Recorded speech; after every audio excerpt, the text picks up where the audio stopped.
Hello दोस्तों, मैं पूजा स्वागत करती हूं आपका अपने चैनल एजुविन में। और हम यहां आज बात करने वाले हैं मई के फिर से करंट अफेयर्स के बारे में। एक बात मैं आपके साथ बताना चाहूँगी कि यदि आपको इस करंट अफेयर्स की पीडीएफ चाहिए तो आप टेलीग्राम ग्रुप से डाउनलोड कर सकते हैं। वहां पर मैंने लिंक दिया हुआ है, आप वहां से जाकर इसे डाउनलोड किया जा सकता है। तो चलिए आज के करंट अफेयर्स को स्टार्ट करते हैं। सबसे पहले के करंट अफेयर्स में बताया हुआ है कि इंटरनेशनल नर्स डे 12 मई को हर साल मनाया जाता है। इस साल भी यह मनाया गया और इस बार की इसकी थीम थी nursing to the world to health. जैसे कि आपको पता है कि ये 2020 मिडवाइफ एंड नर्सेस का साल दिया हुआ है, तो इसलिए ये बहुत ही इम्पॉर्टेंट हो जाता है। इसे मनाने का कारण जो है वो है फ्लोरेंस नाइटिंगेल की बर्थ एनिवर्सरी। अगर हम बात करें कि फ्लोरेंस नाइटिंगेल कौन थी, तो ये एक बहुत अच्छी नर्स थी। इन्होंने जो है वर्ल्ड वॉर के जितने भी मरीज़ थे उनकी देखभाल में बहुत ही इम्पॉर्टेंट भूमिका निभाई थी। इन्हें लेडी विद द लैम्प के नाम से भी जाना जाता है। अगर हम बात करें तो इसे मनाना 1965 में स्टार्ट किया गया था और इसे इंटरनेशनल काउंसिल ऑफ नर्सेस बनाते हैं। तो ये इसके बारे में पूरी इन्फॉर्मेशन। इंटरनेशनल फैमिली डे को 15 मई को मनाया जाता है और इस साल की इसकी थीम है फैमिलीज़ इन डेवलपमेंट। इसे बनाने की शुरुआत यूएन की जनरल असेंबली द्वारा 1993 में की गई थी। हम बात करते हैं ये मनाया क्यों जाता है। आपको पता है कि हमारे पूरे समाज में दो तरह के परिवार पाए जाते हैं। एक है आपका न्यूक्लियर फैमिली या सिंगल फैमिली और दूसरी होती है जॉइंट फैमिली। तो यहाँ पर जो है इन परिवारों को किस तरह की समस्याओं का सामना करना पड़ता है, वहाँ पर क्या किस तरह की स्थितियाँ रहती हैं, उन चीज़ों के बारे में इंफॉर्मेशन देने के लिए इस दिन को मनाया जाता है। तो इस बार जो है इस बार की थीम आप याद रखिएगा, फैमिलीज़ इन डेवलपमेंट। इसके बाद थर्ड न्यूज़ की बात करें तो यहाँ पर कहा गया है कि जो मध्य प्रदेश गवर्नमेंट है उन्होंने FIR आपके द्वार योजना भोपाल में शुरू की है। आपको पता होगा कोविड-19 के चलते यहाँ पर कहीं पे भी जाने की आज्ञा नहीं दी जा रही है। तो यहाँ पर अगर कभी किसी को FIR करवानी होगी तो वो घर पर ही लिखवा सकता है। मध्य प्रदेश की गवर्नमेंट ने ये कहा है। इवन ये भी है कि मध्य प्रदेश की गवर्नमेंट अभी पहला ऐसा राज्य बना था जो कि मिड डे मील राशन को बच्चों तक प्रोवाइड करवाएगा। तो ये भी एक इन्फॉर्मेशन दी।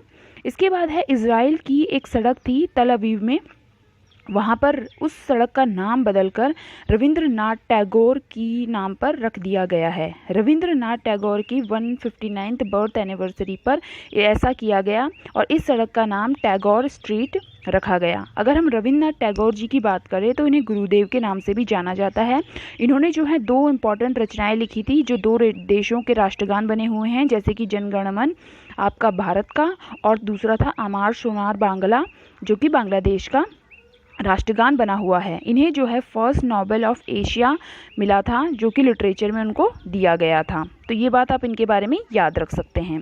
इसके बाद अगर हम अगली न्यूज़ की बात करें तो यहाँ पर यूनियन HRD मिनिस्टर जो हैं human resource development minister Ramesh Pokhriyal Nishank, इन्होंने जो है भरोसा नाम की एक हेल्पलाइन लॉन्च की है जो कि क्या करेगी, आपके जो मानसिक तनाव है बच्चों को हो जाता है उसको दूर करने का प्रयास किया जाएगा और उनकी जो इमोशनल बैकग्राउंड है उसको ठीक करने का प्रयास किया जाएगा। ये जो हेल्पलाइन है ये आपके उड़ीसा हेल्पलाइन से जुड़ी हुई है जो कि वहाँ के सारे बच्चों की मानसिक स्थिति के ऊपर नज़र रखेगी। तो ये आप याद रख सकते हैं, इसका नाम है भरोसा।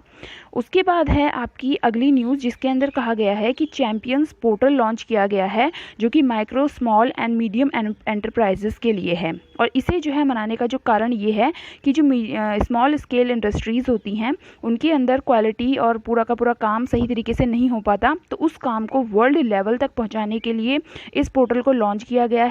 साथ ही इस पोर्टल के अंदर जो भी MSME के अंदर जो भी समस्याएं आती हैं उन समस्याओं को दूर करने का भी प्रयास किया जाएगा।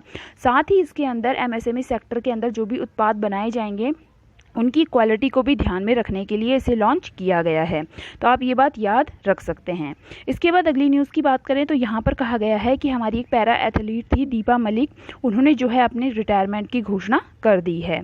इसके बाद अगली न्यूज़ की बात करें तो ये जो है एक अच्छी न्यूज़ कही जा सकती है कि बेंगलुरु एयरपोर्ट को सबसे अच्छे हवाई अड्डे के रूप में नामित किया गया था और उसके बाद उसी को ये अवार्ड दिया गया है।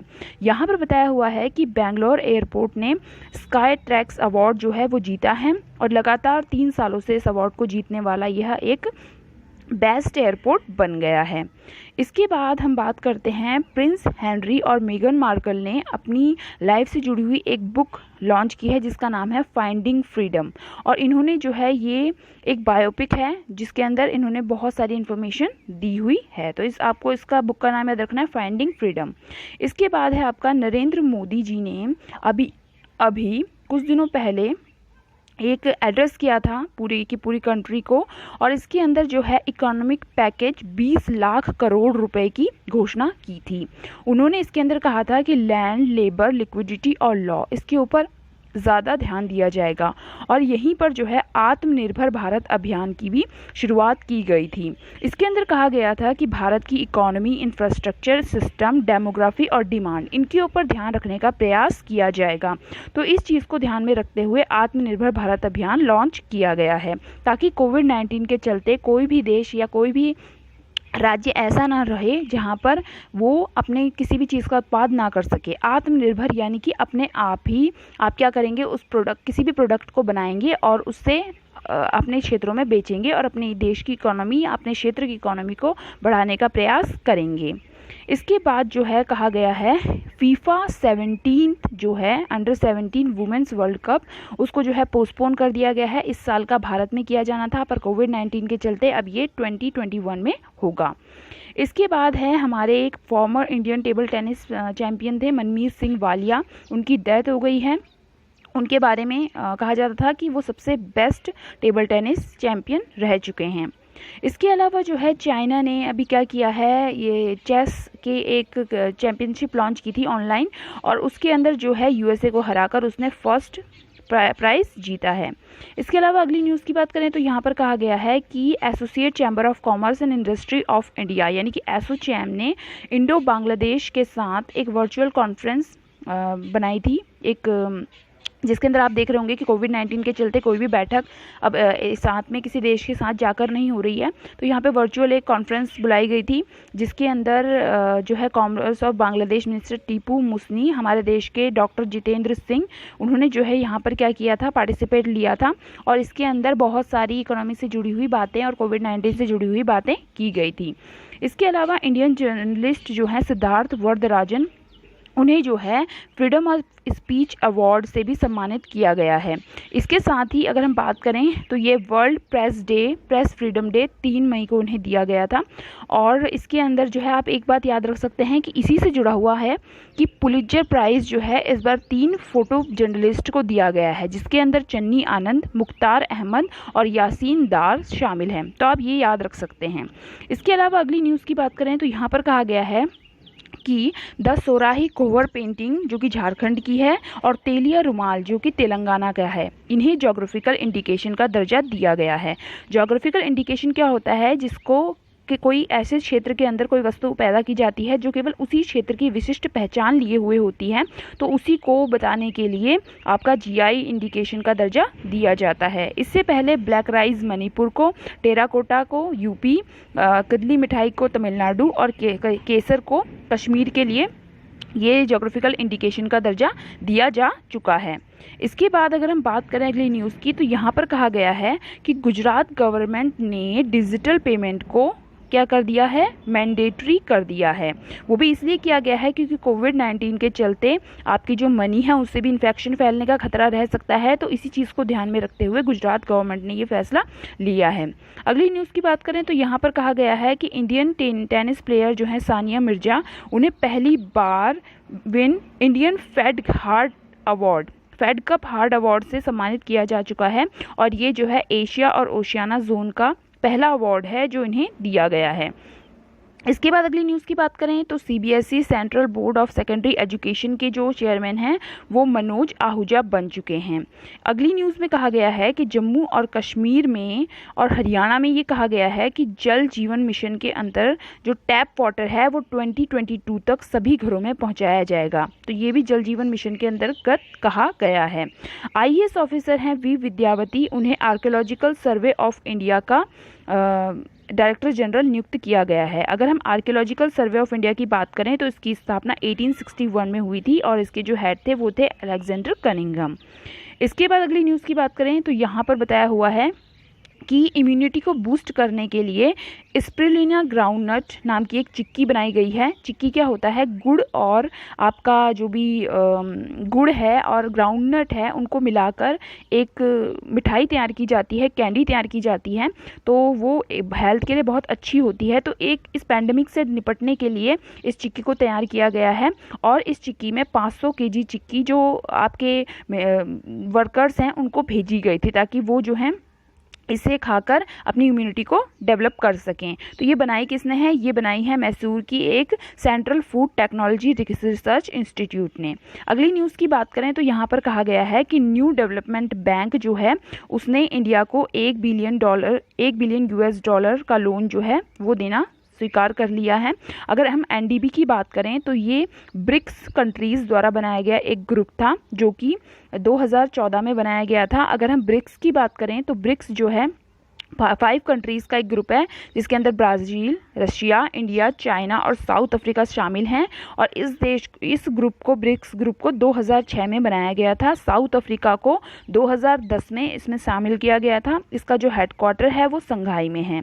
तो आप इतनी बात याद रख सकते हैं। इसके बाद हम अगली न्यूज़ की बात करें तो यहाँ पर ICCR ने एक सॉन्ग लॉन्च किया है, यूनाइट वी फाइट, जो कि कोविड-19 को लेकर लॉन्च किया गया है। अगर ICCR की बात करें तो यह Indian council of cultural relation नाम की एक संस्था है जो कि 1940 में बनाई गई थी अब्दुल कलाम आज़ाद जी के द्वारा, और ये जो है इसका हेडक्वार्टर न्यू दिल्ली में है। इससे पहले भी आपको पता होगा कि हम हार नहीं मानेंगे नाम का एक गाना जो है वो HDFC बैंक द्वारा लॉन्च किया गया था। इसके बाद अगली न्यूज़ की बात करें तो यहाँ पर कहा गया है कि उत्तराखंड के जो चीफ मिनिस्टर हैं त्रिवेंद्र सिंह रावत, उन्होंने जो है होप नाम की एक पोर्टल लॉन्च की है जिसके अंदर उन्होंने कहा है कि जो अनएम्प्लॉयड यूथ है उनकी हेल्प की जाएगी। इसके बाद अगली न्यूज़ की बात करें तो यहाँ पर कहा गया है कि ग्लोबल एनर्जी ट्रांजिशन इंडेक्स में इंडिया की रैंक 74th हो गई है, जबकि पिछले साल यह 76th थी और इस साल जो है स्वीडन ने इसमें टॉप किया है। अगर हम इस इंडेक्स की बात करें तो इसके अंदर 115 कंट्रीज़ शामिल होती हैं। इसके अंदर ये बात की जाती है कि कोई भी कंट्री एनर्जी और इन्वायरमेंट को कितनी अच्छी तरह से यूज़ करने में सक्षम है। तो यहाँ पे ये सारी की सारी बातें की जाती हैं और इंडिया को 74th रैंक इसमें दी गई है। इसके बाद अगली न्यूज़ की बात करें तो यहाँ पर बताया हुआ है कि इटली के इंस्टीट्यूट ने क्या किया है, आई फील यू नाम का एक ब्रेसलेट बनाया है जिससे क्या होगा, सोशल डिस्टेंसिंग को बताया जाएगा, सोशल डिस्टेंसिंग फॉलो की जा सकती है। ये एक रेडियो वेव्स आधारित एक ब्रेसलेट होगा जिसमें क्या होगा कि जिस व्यक्ति ने ये पहना होगा और दूसरे व्यक्ति ने पहना होगा तो आपस में एक दूसरे को संपर्क में नहीं आने देते हैं वो, और ये जो है इन्फॉर्मेशन पहले ही दे देता है कि सामने कोई व्यक्ति आपके आ रहा है। तो ये सारे के सारे आपका कोविड-19 को लेकर बहुत सारी चीज़ों की निर्माण की जा रही है, तो उसी से रिलेटेड है।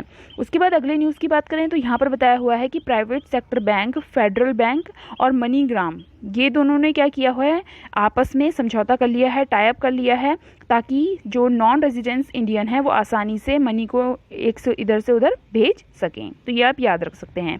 इसके अलावा संघाई कॉरपोरेशन ऑर्गेनाइजेशन जो है उन्होंने अभी फॉरेन मिनिस्टर्स की एक मीटिंग, वर्चुअल मीटिंग बुलाई थी और इस मीटिंग को जो है आपके फॉरेन मिनिस्टर एस जयशंकर ने इसको में पार्टिसिपेट लिया। अगर हम SCO की बात करें तो ये 1996 में बनाई गई एक ऑर्गेनाइजेशन थी। इसका हेडक्वार्टर चाइना में है और इसके अंदर पहले सिर्फ 5 कंट्रीज़ थे, उसके बाद इसमें पाकिस्तान और इंडिया को 2017 में जोड़ा गया था। तो ये आप बात याद कर सकते हैं। इसके बाद है स्लोवानिया जो है पहला ऐसा नेशन बन गया है जिसने अपने आप को ऑफिशियली कोविड-19 पैंडेमिक से बाहर निकला हुआ घोषित कर दिया है। तो ये आप एक अच्छी न्यूज़ बोल सकते हैं। जहां पर स्लोवानिया में अभी तक बहुत भयंकर कंडीशन थी, उस पूरी कंडीशन से काबू पाते हुए उन्होंने यह काम कर लिया है। उसके बाद आता है आपका G20 देशों के बारे में एक वर्चुअल समिट की गई है जहां पर हमारे जो मिनिस्ट्रीज़ हैं उन्होंने इसमें पार्टिसिपेट लिया और इसकी जो इसको हेल्ड किया गया था सऊदी अरेबिया में, और सऊदी अरेबिया ने क्या किया था, इसमें सारा का सारा पार्टिसिपेशन करवाने का काम सऊदी अरेबिया द्वारा किया गया था। इसके अंदर union commerce and industry minister Piyush Goyal ji ने पार्टिसिपेट किया। अगर हम बात करें G20 देशों की तो G20 देशों के ये एक ग्रुप है जिसके अंदर 19 कंट्रीज़ और एक EU कंट्री, यूरोपियन यूनियन शामिल है और इन सब ने मिलाकर यहाँ पर ये ट्रेड और कॉमर्स की बातें करते हैं। तो इस बार ये जो है इसमें ट्रेड, कॉमर्स और कोविड इसके खतरों से जुड़ी हुई बातें की गई थी। तो ये बात आप याद रख सकते हैं। ये एक वर्चुअल समिट थी। उसके बाद अभी यूएन ने एक रिपोर्ट रिलीज़ की है, world economic situation and prospectus इस नाम की एक रिपोर्ट जारी की है, जिसमें कहा गया है कि जो कोविड-19 है उसके चलते पूरे वर्ल्ड की इकोनॉमी की क्या कंडीशन हो चुकी है, उसी के बारे में बताती हुई ये रिपोर्ट जारी की गई है। तो आप ये बात याद रख सकते हैं, और इसे जो है वर्ल्ड इकोनॉमिक फोरम ने लॉन्च किया है, यूएन ने इसे रिलीज़ किया है। उसके बाद हम बात करते हैं यहाँ पर वेस्ट बंगाल है उसकी गवर्नमेंट ने मातृ सेमेस्ट्री नाम का एक अभियान लॉन्च किया है। वहाँ पर क्या किया गया है कि जो वहाँ के बैरन लैंड्स हैं उनको एक अच्छे लैंड में तब्दील करने के लिए, उनका यूटिलाइज़ करने के लिए इस स्कीम को लॉन्च किया गया है, क्योंकि वहाँ पर जो 6 डिस्ट्रिक्ट हैं उनके अंदर बैरन लैंड है और उस बैरन लैंड का यूज़ नहीं हो पाता है। और आपको पता है कि कोविड-19 के चलते अब कंडीशन बहुत ज़्यादा बुरी हो चुकी है, तो इसी वजह से इकॉनमी को बूस्ट करने के लिए इन लैंड्स का यूज़ करने पर ज़्यादा जोर दिया गया है। तो ये थे आज के पूरे करंट अफेयर्स, जिसके अंदर आपकी सारी की सारी इन्फॉर्मेशन दी गई। आशा है आपको ये सब पसंद आए होंगे, और आप प्लीज़ चैनल को लाइक कीजिए, सब्सक्राइब कीजिए और शेयर कीजिए। अच्छे से अपनी सेहत का ध्यान रखिए। तो अब मिलते हैं अगले लेक्चर में। Okay, bye.